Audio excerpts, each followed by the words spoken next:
옛말에 이르기를 여자의 팔자는 뒤웅박 팔자라 하였습니다. 뒤웅박에 담긴 것이 쌀이면 잘 살고 재면 못 산다는 그 기막힌 운명이 여기 한 여인에게도 예외는 아니었습니다.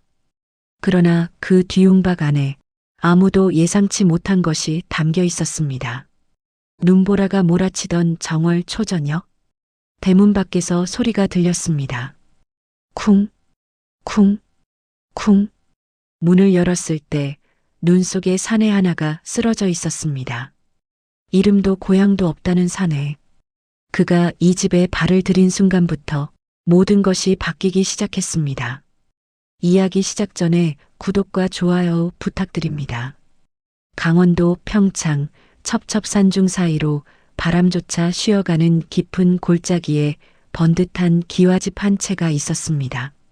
마을 사람들은 그 집을 청상과부댁이라 불렀지요. 30도 안 된 젊은 나이에 서방님을 잃고 홀로 집안을 일구던 김씨 부인이 그 집의 주인이었습니다. 부인의 남편은 전임 사또의 신임을 받던 정직한 이방이었으나 3년 전 원인 모를 급병으로 세상을 떠났습니다.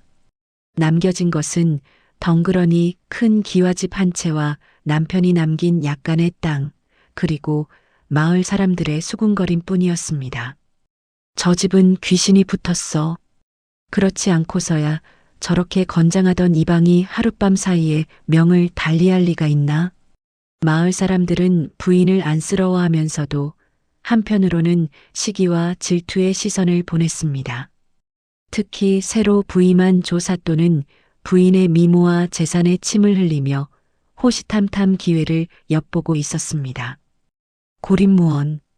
부인의 처지는 마치 한겨울 들판에 홀로 선 꽃 한 송이와 같았습니다. 그러던 어느 눈보라가 매섭게 몰아치던 정월 초저녁이었습니다. 부인은 홀로 호롱불 아래서 남편의 제사상을 준비하고 있었습니다. 밖에서는 바람이 문창살을 핥히는 소리가 괴기하게 들려왔지요. 그때였습니다. 대문 밖에서 둔탁한 소리가 들렸습니다. 쿵, 쿵, 쿵. 부인은 가슴이 철렁 내려앉았습니다. 이 시간에 찾아올 사람이 없었기 때문입니다. 부인은 떨리는 손으로 식칼 하나를 품에 숨기고 대문으로 향했습니다. 조심스럽게 대문을 열자 그곳에는 집채만 한 덩치의 사내 하나가 쓰러져 있었습니다. 3년간 정막만이 감돌던 기와집 대문을 두드린 그 사내의 등장은 마치 폭풍전야의 고요를 깨는 천둥 소리와도 같았습니다. 사내의 몰골은 차마 눈을 뜨고 보기 힘들 정도였습니다. 머리카락은 헝클어져 얼굴을 가리고 있었고 맨발은 이미 동상에 걸려 시퍼렇게 죽어 있었지요. 사내의 몸 위로 쌓인 눈은 이미 얼어붙어 서걱거리는 소리를 냈고 갈기갈기 찢어진 누더기 사이로 살같이 보였는데 드러난 피부는 추위에 얼어터져 보랏빛으로 죽어 있었습니다.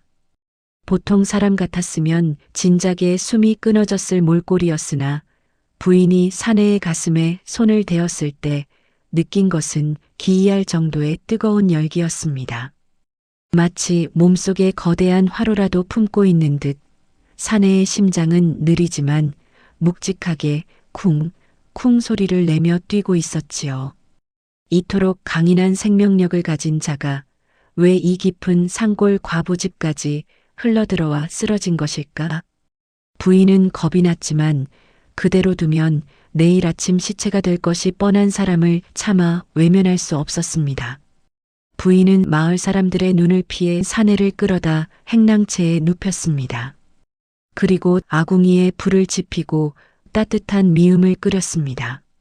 사내가 정신을 차리기까지 걸린 사흘 동안 마을에는 벌써 발없는 말이 천리를 가고 있었습니다. 마을 어기 빨래터와 주막은 부인의 이야기로 떠들썩했습니다. 과부 김씨가 밤중에 몰래 사내를 들였다며? 세상에, 이젠 대놓고 외간 남자를 들이다니. 혹시 둘이 예전부터 아는 사이 아니야? 하지만 부인은 귀를 닫았습니다. 그저 명줄이 붙어 있는 사람을 살리는 것이 돌이라 생각했기 때문입니다. 나흘째 되던 날, 마침내 사내가 눈을 떴습니다. 사내가 몸을 일으키자 좁은 방 안이 그의 기운으로 꽉 차는 듯한 착각이 들 정도였습니다. 사내는 자신을 간호하던 부인을 발견하자마자 바닥으로 내려와 넙죽 엎드렸습니다. 천한 목숨 살려주셔서 감사합니다. 살려주신 은혜, 목숨으로 갚겠습니다. 보시다시피 저는 이름도 고향도 잃어버린 놈입니다. 갈 곳 없는 놈이니 그저 이 집에 소가 되어 은혜를 갚게 해주십시오. 사내의 목소리는 갈라진 논바닥처럼 거칠었지만 그 안에는 묘한 무게감이 있었습니다. 부인은 사내의 이름을 물었으나 그는 끝내 입을 열지 않았습니다. 그래서 그를 그저 이름 없는 머슴이라 하여 무명이라 부르기로 했지요. 그런데 이 무명이라는 사내, 집채만 한 장작 더미를 1시간도 안 되어 다 패놓는가 하면 도끼날이 장작에 닿기도 전에 장작이 스스로 갈라지는 듯한 기묘한 속도가 느껴졌습니다. 몇 사람이 매달려도 꼼짝 않던 마당에 큰 바위를 혼자서 번쩍 들어 옮겼습니다. 부인이 무거운 물동이를 들고 올 때면 어느샌가 나타나 소리 없이 건네받는 그의 발걸음에는 흙먼지 하나 일지 않았습니다. 무명은 새벽 닭이 울기도 전에 일어나 마당을 쓸고 밭을 일구며 소처럼 일만 했습니다.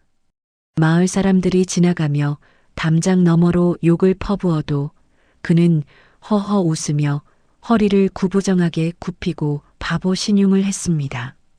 여보게, 과부집 머슴살이 하니 밥맛이 꿀맛인가 보지? 예, 나으리. 그저 배불리 먹여주시니 황송할 따름입니다. 무명에 비굴할 정도로 낮은 자세에 사람들은 금세 흥미를 잃었습니다. 덩치만 컸지 속은 순 물렁뱅이 구먼이라며 혀를 찼지요. 부인은 사내 덕분에 집안일이 수월해졌지만 묘한 위압감을 느꼈습니다. 부인과 눈을 마주치는 법도 없었고 필요한 말 외에는 입을 닫고 살았지요. 하지만 부인은 문득문득 그가 자신을 지켜보고 있다는 느낌을 받았습니다. 그 시선은 음흉한 것이 아니라 마치 주인을 지키는 그림자처럼 묵직하고 서늘했습니다. 무명이 들어온 지 보름이 지났을 무렵 마을에는 이상한 소문이 돌기 시작했습니다. 인근 고을에서 정체불명의 괴한들이 출몰하여 탐과 놀이들의 창고를 털고 있다는 소식이었지요. 조사또는 잔뜩 겁을 집어먹고 포졸들을 풀어 마을 전체를 감시하기 시작했습니다. 그리고 그 감시의 화살은 자연스럽게 연고를 알 수 없는 머슴이 들어온 부인의 집으로 향했습니다. 무명의 정체가 무엇이든 간에 그가 이 집에 머무는 것이 화근이 될까 부인은 두려웠지요. 하지만 무명은 태연했습니다. 오히려 사또의 포졸들이 집 주변을 얼쩡거릴 때면 그는 평소보다 더 허리를 굽히고 바보 같은 표정을 지으며 그들을 속였습니다. 그러나 부인이 진짜 공포를 느낀 것은 바로 무명의 밤낮이 다른 모습 때문이었지요. 낮에는 바보처럼 허허실실 웃으며 마당을 쓸던 사내가 밤만 되면 헛간으로 스며들듯 사라지는 것이었습니다. 어느 밤 잠을 설친 부인은 밖을 내다보았습니다. 달빛조차 구름에 숨은 금은밤이었습니다. 분명 무명이 있어야 할 행랑채 방은 불이 꺼져 있었고 대신 평소 쓰지 않던 낡은 헛간 사이로 가느다란 불빛이 새어 나오고 있었습니다. 호기심과 두려움이 교차한 부인은 자기도 모르게 방을 나섰습니다. 마당을 가로지르는 발소리가 들릴까봐 숨을 죽였습니다. 헛간 문턱에 다다랐을 때 안에서 들려온 것은 도끼질 소리도 집신 꼬는 소리도 아니었습니다. 그것은 휘익 휘익하며 공기를 가르는 날카로운 쇳소리였습니다. 부인은 떨리는 손으로 헛간의 판자 틈에 눈을 가져다 댔습니다. 그리고 그곳에서 부인은 평생 잊지 못할 광경을 목격하고 말았습니다. 그날 밤 부인은 무명을 조용히 불렀습니다. 무명 씨, 당신은 평범한 사람이 아니지요? 대체 우리 집에 들어온 진짜 이유가 무엇입니까? 우리 남편과 무슨 관계가 있나요? 부인의 떨리는 질문에 무명은 잠시 침묵했습니다. 어두운 방 안 사내의 눈빛이 순간적으로 날카롭게 빛났습니다. 그것은 낮에 보던 어수룩한 머슴의 눈이 아니라 어둠 속에서 먹잇감을 노리는 호랑이의 눈이었습니다. 부인, 세상에는 몰라야 안전한 비밀이 있는 법입니다. 저는 그저 부인을 지키러 왔을 뿐입니다. 그것이 제 주인에 대한 마지막 예우니까요. 주인이라니. 부인의 의문은 깊어만 갔습니다. 하지만 무명은 그 말을 끝으로 다시 입을 닫고 헛간으로 향했습니다. 무명이 기와집에 들어앉은 지도 어느덧 한 달이 지났습니다. 조사또의 신복인 이 포교가 집으로 찾아와 행패를 부린 적이 있었습니다. 이방 박씨가 숨겨둔 장부가 어디 있는지 바른대로 대라. 그렇지 않으면 이 머슴놈부터 관하로 끌고 가 고문을 할 테다. 이 포교가 무명의 뺨을 세게 내리쳤을 때 무명은 바닥에 나뒹굴며 살려달라고 빌었습니다. 그런데 부인은 보았습니다. 이 포교의 손등이 마치 바위에 부딪힌 듯 시퍼렇게 멍이 들어 부어오르는 것을요. 때린 사람은 이 포교인데 고통을 느끼는 것 또한 이 포교였습니다. 무명은 맞으면서도 상대의 힘을 그대로 되돌려주고 있었던 것입니다. 마을의 민심은 흉흉해지고 조사또의 압박은 시시각각 목을 조여오고 있었습니다. 그동안 마을은 평온해 보이는 겉모습과는 달리 수면 아래서 뜨거운 기름이 끓어오르듯 기묘한 긴장감이 감돌았습니다. 조사또는 부인의 집을 감시하기 위해 마을 주막의 주모와 엿, 수수, 장수까지 매수하여 첩자로 심어두었지요. 부인은 장을 보러 나갈 때마다 자신을 따라붙는 시선들을 느꼈습니다. 그들은 부인이 무엇을 사는지, 누구와 대화하는지, 특히 그 정체 모를 머슴놈이 집안에서 무엇을 하는지 캐내려 혈안이 되어 있었습니다. 하지만 무명은 그들의 기대를 비웃듯 완벽한 그림자로 살았습니다. 무명은 지독할 정도로 단조로운 일과를 반복했습니다. 아침에는 마당을 쓸고, 낮에는 뒷산에서 나무를 해오고, 저녁에는 창고를 고쳤습니다. 하지만 그 단조로움 속에 철저히 계산된 움직임이 숨어 있다는 사실을 부인만이 조금씩 눈치채기 시작했습니다. 어느 날 오후 부인은 무명이 뒷산에서 해온 나무찜 속에서 기이한 것을 발견했습니다. 뗄나무 사이에 아주 정교하게 깎인 작은 나무 조각들이 섞여 있었는데 그것은 평범한 장작이 아니라 마치 성곽의 구조나 마을의 지형을 본뜬 모형처럼 보였습니다. 무명은 부인이 그것을 만지려 하자 어느새 다가와 부드럽지만 단호하게 그것들을 아궁이 속으로 밀어 넣었습니다. 부인, 타버릴 나무에는 미련을 두지 마십시오. 무명의 목소리는 낮았지만 그 안에는 경고가 서려 있었습니다. 사내는 마을을 청소하는 척하며 사실은 마을의 지형과 조사또가 배치한 포졸들의 동선을 파악하고 있었던 것입니다. 한편 조사또의 압박은 점점 노골적으로 변해갔습니다. 그는 이제 부인의 집으로 포졸들을 보내 매일같이 공출을 요구했습니다. 이미 남편이 죽고 가세가 기운 집안에서 나올 것이 없다는 것을 알면서도 그가 노리는 것은 부인의 항복이었습니다. 이방 박씨가 생전에 빼돌린 군포 세금이 만만치 않다지. 그걸 다 갚기 전까지는 이 집의 기둥뿌리 하나도 부인 것이 아니오. 이 포교는 마당 한가운데 침을 뱉으며 으름장을 놓았습니다. 그때 무명은 마당 구석에서 멍석을 짜고 있었습니다. 이 포교는 괜히 심술이나 무명이 짜던 멍석을 발로 걷어찼습니다. 이놈아, 상전이 왔는데 인사도 안 하느냐? 이 멍청한 놈이 과부 치맛바람에 취해 눈에 뵈는 게 없나 보구나. 이 포교가 무명의 머리채를 잡으려 손을 뻗는 순간이었습니다. 무명이 고개를 까닥 움직인 것 같지도 않았는데 이 포교의 손은 허공을 갈랐고 중심을 잃은 그는 그대로 처박히고 말았습니다. 포졸들이 달려들려 했지만 무명은 어느새 바보처럼 넙죽 엎드려 머리를 땅에 박았습니다. 나으리, 살려주십시오. 제가 발이 미끄러워 그만. 나으리를 다치게 하려던 게 아닙니다. 무명의 비굴한 연기에 포졸들은 낄낄대며 비웃었지만 이 포교만은 안색이 창백해졌습니다. 그는 분명히 보았습니다. 자신이 넘어지기 직전 무명의 눈 속에 서려 있던 그 시퍼런 검기를 말입니다. 그것은 사람을 수백 명 베어본 자만이 가질 수 있는 짐승의 눈빛이었습니다. 이 포교는 도망치듯 자리를 떠나 사또에게 보고했습니다. 나으리, 그놈은 보통 머슴이 아닙니다. 제 손목이 아직도 저린 것이 필시 고강한 무예를 숨긴 자입니다. 조 사또는 수염을 만지며 음흉한 미소를 지었습니다. 그래, 그렇다면 더 잘됐구나. 그놈을 미끼로 삼으면 이방이 숨긴 장부가 어디 있는지 더 빨리 알 수 있겠지. 사또는 그날 밤 마을에서 가장 잔인하기로 소문난 자객들을 소집했습니다.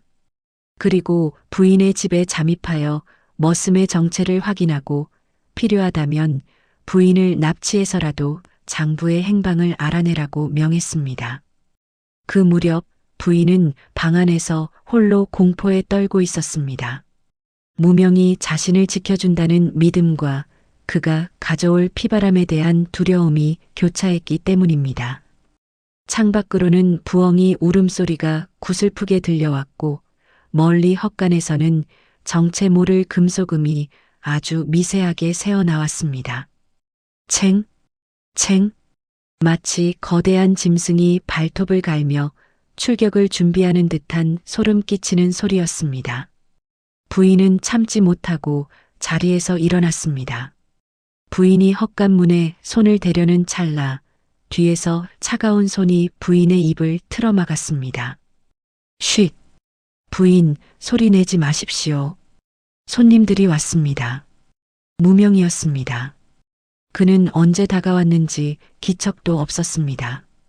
그의 몸에서는 서늘한 냉기가 흘러나왔고 손에서는 쇠 냄새가 났습니다. 오늘 밤 이 기와집에 3년간 쌓인 먼지를 모두 털어낼 것입니다. 부인이 무명의 손에 이끌려 들어온 헛간 안은 차갑고 무거운 공기로 가득 차 있었습니다. 그녀의 눈에 비친 것은 가지런히 정리된 수십 자루의 투척용 단검과 벽에 걸린 칠흑 같은 무복, 바닥에 놓인 서슬 퍼런 징검이었습니다. 헛간 가장 깊숙한 곳에는 상이 있었는데 그 위에는 말라비틀어진 붉은 꽃송이들과 깨진 사발이 놓여 있었습니다. 그리고 무엇보다 부인의 시선을 사로잡은 것은 남색천에 쌓인 상자였습니다. 무명은 부인을 구석진 쌀 가만히 뒤로 앉히더니 검은 옷으로 갈아입기 시작했습니다. 그가 누더기를 벗어 던지자 부인은 차마 비명을 지르지 못하고 입을 틀어막았습니다. 달빛이 틈새로 들어와 그의 등을 비추었을 때 그곳에는 인간의 몸이라기엔 믿기 힘든 참혹한 기록들이 새겨져 있었습니다. 화살에 뚫린 듯한 움푹한 구멍, 마치 뱀이 기어가는 듯한 길쭉한 칼자국, 그리고 어깨 부근에는 불에 달군 쇠로 찍은 듯한 죄라는 글자의 화인이 희미하게 남아 있었습니다. 부인은 눈물이 고였습니다. 이 사람은 대체 얼마나 많은 죽음을 견뎌낸 것인가. 그때였습니다. 헛간 밖에서 아주 미세한 마른 나뭇가지가 눌리는 소리가 들렸습니다. 보통 사람이라면 바람소리로 치부했겠지만 무명은 검을 쥐기도 전이었음에도 이미 몸의 모든 감각을 그 방향으로 집중하고 있었습니다. 부인, 눈을 감으십시오. 그리고 제가 부르기 전까지는 절대로 소리를 내서도 이곳에서 나와서도 안 됩니다. 무명의 목소리는 이제껏 들어본 적 없는 지옥의 밑바닥에서 올라오는 듯한 서늘한 저음이었습니다. 그는 바닥에 놓여있던 섯을 퍼런 징검을 집어들었습니다. 그 검은 마치 주인을 알아본 듯 검집에서 빠져나오며 치잉하는 기묘한 공명을 냈습니다. 바로 그 순간 헛간의 낡은 문이 소리 없이 열리며 검은 복면을 쓴 그림자 셋이 스며들었습니다. 그들은 조사또가 보낸 전문 자객들이었습니다. 손에는 독이 발린 단검을 들고 있었고 숨소리조차 들리지 않을 정도로 고수들이었지요. 자객 중 하나가 낮은 목소리로 속삭였습니다. 이방의 장부가 이곳에 있다는 제보가 있었다. 머슴놈부터 처리하고 여편네를 끌고 간다. 그러나 그들의 말이 끝나기도 전이었습니다. 구석 어둠 속에 녹아들어 있던 무명이 유령처럼 그들의 등 뒤에서 나타났습니다. 달빛에 반사된 그의 검이 한 바퀴 회전하자 선두에 서 있던 자객의 목에서는 피가 뿜어져 나오기도 전에 이미 서늘한 검기가 지나갔습니다. 컥!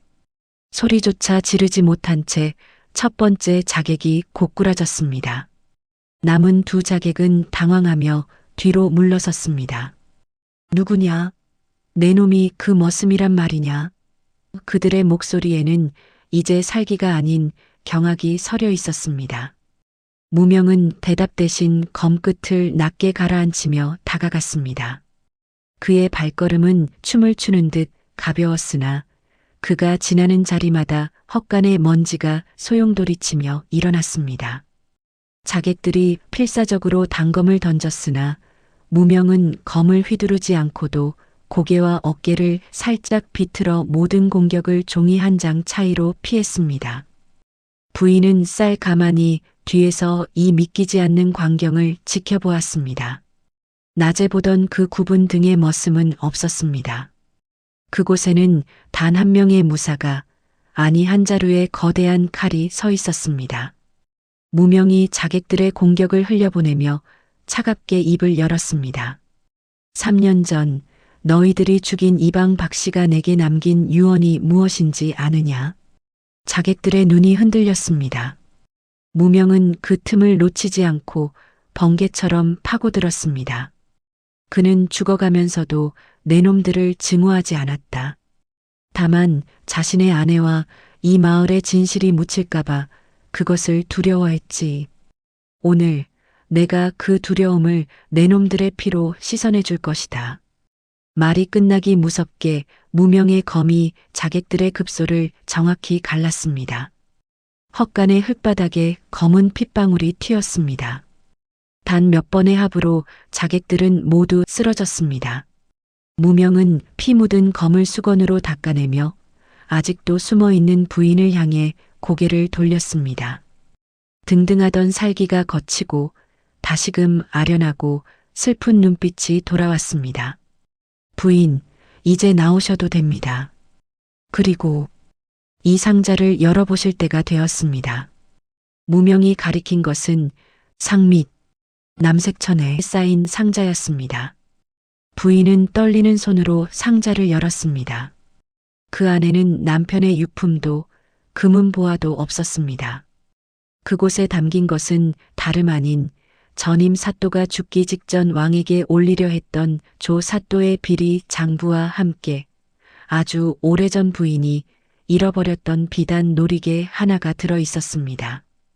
부인은 그 놀이개를 보는 순간 머릿속이 하얘졌습니다. 이것이 왜 당신에게 있습니까? 이건 제가 10살 때 산길에서 뱀에 물릴 뻔했을 때 저를 구해준 동네 오빠에게 고맙다고 건네준. 무명은 희미하게 미소 지었습니다. 그때 그 소년이 이제야 당신의 마당을 쓸어주는 머슴이 되어 돌아왔습니다. 부인은 자리에 주저앉아 오열했습니다. 3년간의 외로움, 남편의 죽음, 그리고 이 사내의 정체까지 모든 인연의 실타래가 이 좁고 어두운 헛간 안에서 비로소 하나로 묶인 것이었습니다.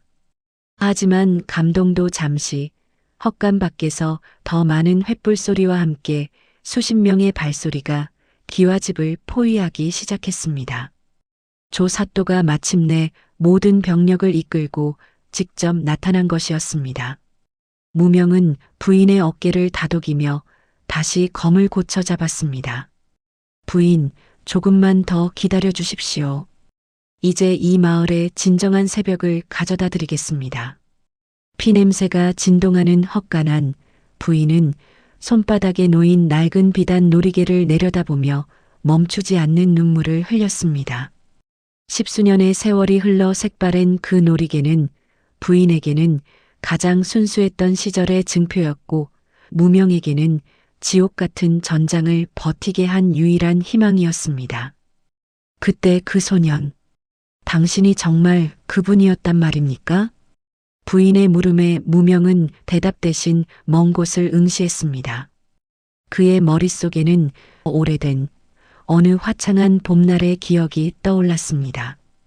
당시 부인은 마을 서당 훈장의 외딸이었고 무명은 그 서당에서 잔심부름을 하던 고아 소년이었습니다. 글공부를 하던 아이들에게 매번 놀림을 당하던 소년을 감싸준 것은 오직 부인뿐이었지요. 어느 날 산에 나무를 캐러 갔던 부인이 독사에 물릴 뻔했을 때 무명은 맨손으로 뱀을 잡아 던지고 부인을 업어 내려왔습니다. 그때 부인이 고맙다며 그의 손목에 묶어주었던 것이 바로 이 비단 놀이개였습니다. 하지만 운명은 가혹했습니다. 무명은 그 직후 전임 사또의 눈에 들어 무관의 길을 걷기 위해 한양으로 떠났고 부인은 가문의 정략에 따라 정직한 이방 박 씨와 혼인했습니다. 무명은 왕실의 비밀 무관이 되어 이름조차 버리고 어둠 속에서 살았지만 가슴 속에 품은 놀이개만큼은 단 한 번도 놓지 않았습니다. 그러던 중 전임 사또가 조 사또 일당에게 독살당했다는 소식을 듣고 그는 복수를 위해 고향으로 돌아왔습니다. 하지만 그가 마주한 것은 이미 남편을 잃고 홀로 고립된 채 조사또의 위협을 받는 부인의 처참한 현실이었습니다. 부인, 저는 당신의 남편이었던 박이방을 존경했습니다. 그는 전임 사또님의 유지를 받들어 이 마을의 비리를 끝까지 파헤치려 했던 의인이었습니다. 그가 죽기 전 제게 서신을 보냈습니다. 만약 자신에게 병고가 생기면 부인과 이 장부만큼은 목숨을 걸고 지켜달라고 말입니다. 부인은 비로소 깨달았습니다. 왜 연고도 없는 머슴이 제 발로 찾아와 개처럼 일하며 자신을 지켰는지 말입니다. 무명은 전임 사또의 충복이었으며 무엇보다 부인의 어린 시절 첫 번째 영웅이었습니다. 하지만 감상에 젖어 있을 시간은 짧았습니다. 헛간 밖에서 들려오는 발소리는 이제 수십 명을 넘어 수백 명에 달하는 듯 했습니다. 횃불의 불빛이 헛간 문틈 사이로 일렁이며 들어왔고 뜨거운 열기가 공기를 태우기 시작했습니다. 조 사또의 찢어지는 듯한 목소리가 마당 전체를 울렸습니다. 무명아, 이 대역죄인 놈아, 내 놈이 그 안에서 계집과 정을 나누고 있는 모양인데 이제 그만 기어 나오너라. 내 놈이 숨긴 장부가 가짜인지 진짜인지는 중요하지 않다. 오늘 밤 이 집을 통째로 태워버리면 장부고 너희고 모두 죄가 될 것이 아니냐. 조사또는 비겁했습니다. 정면 대결로는 무명을 이길 수 없음을 알기에 아예 집안 식구들과 증거물을 한꺼번에 불태워 없애버리려 한 것이지요. 포졸들이 헛간 주변에 마른 집단을 쌓기 시작했습니다. 연기가 스멀스멀 문틈으로 들어오기 시작하자 부인은 가쁜 숨을 몰아쉬었습니다. 무명은 천천히 비단 상자 안에서 장부를 꺼내 부인의 품에 안겨주었습니다. 부인, 이 장부를 꽉 쥐십시오. 이것이 부인의 결백을 증명하고 조사또의 목을 칠 유일한 무기입니다. 제가 밖으로 나가 길을 터드릴 테니 부인은 집 뒤편 개구멍으로 빠져나가 뒷산 너머에 대기 중인 어사대 전령에게 가십시오. 안 됩니다. 무명 씨 혼자서 그 많은 사람을 어떻게 상대하시려고요. 차라리 함께. 부인의 손을 잡은 무명의 손길은 단단했습니다. 그는 부인의 눈을 똑바로 쳐다보며 마지막이 될지도 모르는 인사를 건넸습니다. 걱정 마십시오. 저는 이름도 없는 놈입니다. 하지만 부인에게만큼은 영원히 기억될 그 머슴으로 남고 싶습니다. 살아서 다시 뵙겠습니다. 만약 그러지 못하더라도 내세에는 부인의 마당을 쓰는 머슴이 아니라 부인을 모시는 서방으로 다시 태어나겠습니다. 무명은 다시 검을 치켜들었습니다. 그의 기운이 헛간 전체를 진동시켰습니다. 그는 발로 헛간 문을 세차게 걷어찼습니다. 쾅! 하는 소리와 함께 문이 부서져 나갔고 불길이 치솟는 마당 한가운데로 무명이 몸을 날렸습니다. 달빛 아래 붉은 화염을 배경으로 선 그의 뒷모습은 거대한 수호신과도 같았습니다. 부인은 눈물을 훔치며 장부를 품에 숨겼습니다. 사내가 열어준 그 찰나의 기회를 놓치지 않기 위해 부인은 어둠 속으로 몸을 던졌습니다. 등 뒤로는 무명의 검과 수십 자루의 병장기가 부딪히는 처절한 쇳소리가 평창의 밤하늘을 갈기갈기 찢어놓고 있었습니다. 헛간 문이 부서져 나감과 동시에 무명은 불붙은 집단 사이를 가르고 마당 한복판으로 뛰어들었습니다. 붉은 화염이 그의 검은 무복을 하찼으나 무명의 검에서 뿜어져 나오는 서늘한 검기는 불길조차 범접하지 못할 만큼 매서웠습니다. 잡아라. 저놈의 목을 가져오는 자에게 천금을 내리겠다.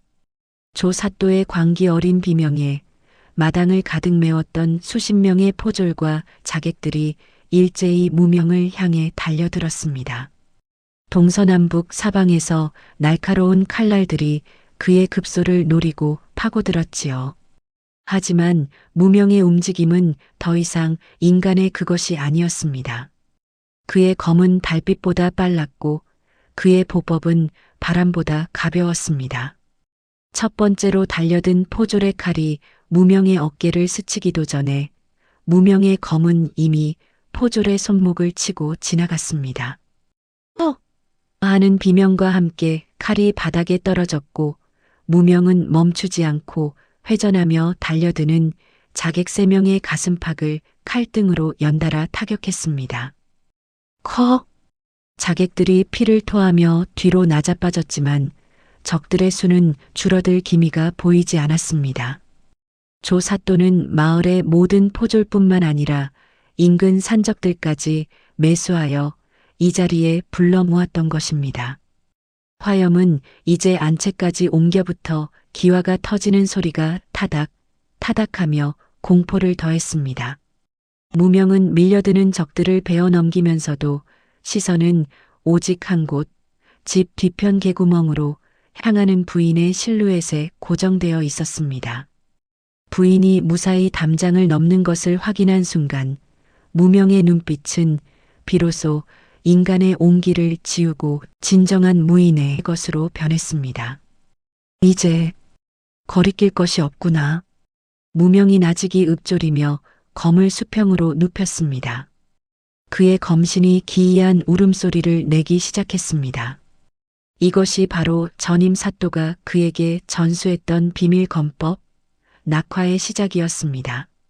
그가 검을 한번 휘두를 때마다 마치 꽃잎이 떨어지듯 붉은 선이 허공에 그려졌고 그 선이 닿는 곳마다 적들의 무기가 맥없이 부러져 나갔습니다.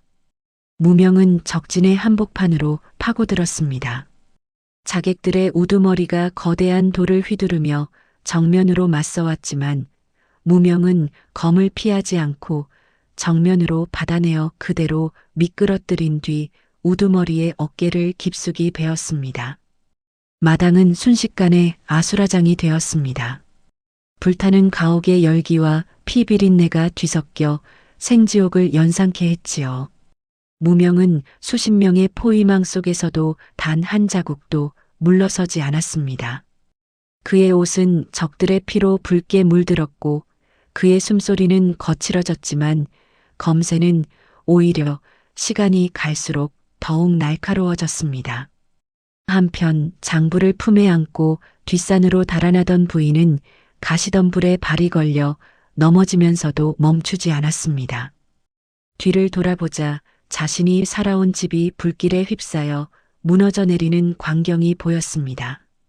그리고 그 불길의 중심에서 홀로 수백의 적을 상대하는 한 사내의 처절한 그림자가 보였지요.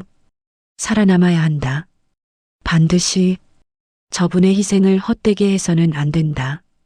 부인은 입술을 깨물며 산등성이를 올랐습니다. 저 멀리 고갯길 너머로 어사대의 전령들이 가져온 횃불이 보이기 시작했습니다. 부인은 남은 힘을 다해 소리쳤습니다. 여기요. 여기 장부가 있습니다. 평창 이방의 아내입니다. 제발 도와주세요. 부인의 절규가 산울림이 되어 퍼져나갈 때 기와집 마당에서는 최후의 결전이 벌어지고 있었습니다. 조 사또는 겁에 질려 말을 타고 도망치려 했으나 무명은 마지막 힘을 다해 검을 던졌습니다. 쉬퍼? 무명의 검이 조 사또의 말 앞다리를 정확히 관통했습니다. 말이 비명을 지르며 고꾸라졌고 조 사또는 흙먼지 속으로 굴러떨어졌습니다. 무명은 피투성이가 된 몸을 이끌고 천천히 사또에게 다가갔습니다.